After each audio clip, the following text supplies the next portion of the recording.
I'm Dr. Matoya, and we would like to welcome you to our third podcast episode on Black anger, from pain to privilege.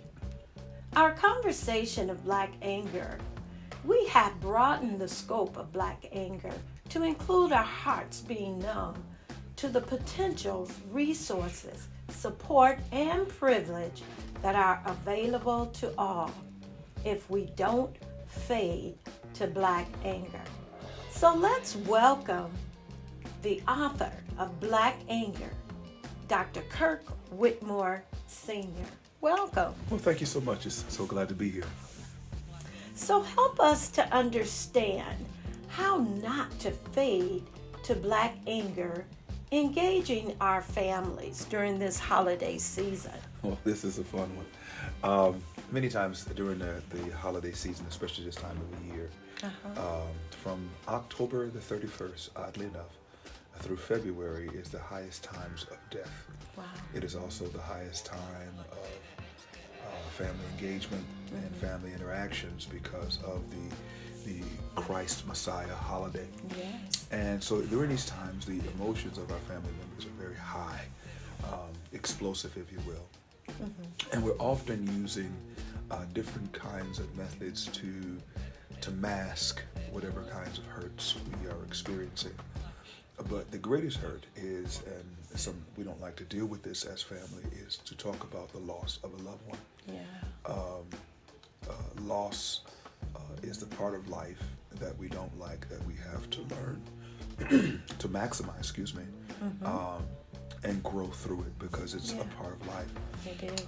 One of the tools I often use when dealing with a loved one, or even myself, if I'm reflecting on a loved one who's gone on and I'm just feeling that low, and I don't want to allow myself to go too far, because you go through the stages of grief, and if you go too far into them, you can become explosive and you can become volatile to the situation. So what I'll do is I have a confession.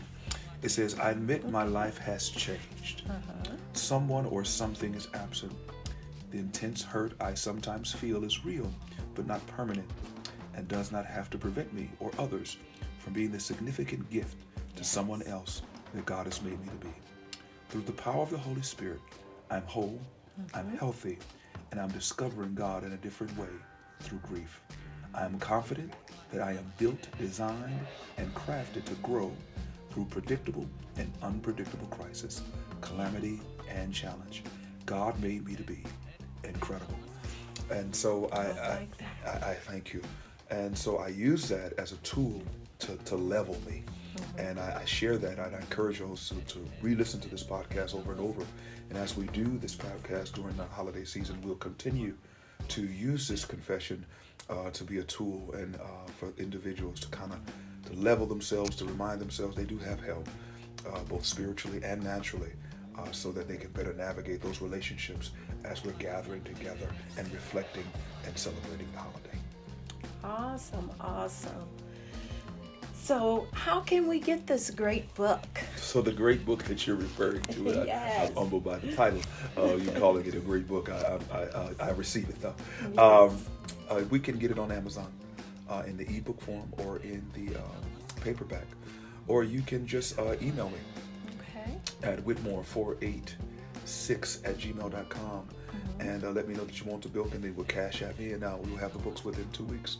If you go through me, there'll be a $2 discount. If you go through Amazon, I try to do for the holiday season. Try to take the pressure off. Or you could go through the regular means of Amazon and be charged the regular prices, but I try to discount when they come through me. All right then. So let's run out and get our books. Don't fade to Black anger. Get the book. We thank you, Dr. Whitmore. Thank you so much.